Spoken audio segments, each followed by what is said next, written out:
I decided for the heck of it, there is a thing in Chicago called the Poetry Bomb, and that happens the end of April every year, where they suggest that anybody goes out into the streets or pick some place that you don't normally hear poetry and perform poetry. And so I know people that would go and they would say, oh, let's all meet at Lincoln Square and sit in a circle and read to each other. Oh, let's do that again. I'm like, I'm going to find a different place every single time. And I did it at the Lincoln Park Zoo. I did it like I did it at the L train, but I had cameras and so they'd like get the cameras away. So I did it like right outside the L train stations. And it was fun doing it at the zoo. And I did Under the Sea right by the I'm like, I might as well do these things there. And you pick different places. And 2015, which was the last one I was around for, I decided to go right in front of Wrigley Field. Whoa! Right in front of Wrigley Field.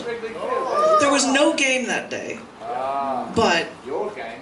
and what was awesome is because they have one street right next to the thing that has free parking. And of course it's always filled during game time, but nobody's there like Sunday afternoon when there's no game, so I'm like, awesome, I'm just going to park right here. We sat up and they wrote a bunch of baseball themed poems, and I'm not even a baseball fan, but I figured I'm going to share one of them with you. And this one is called Somebody's Scoring Somewhere. Okay. I could walk into the bar Sluggers, right across the street from Chicago Cubs' Wrigley Field. I could walk into the bar and talk to men there. And if I said, if you work at it, I bet you could find someone to really play ball with here. Maybe you could swing that bat of yours, make it past first, second, and third base, and you could score a home run. And if I said that to a man at a bar across the street from the honored baseball field, I'll bet most of the men wouldn't be thinking of baseball at all.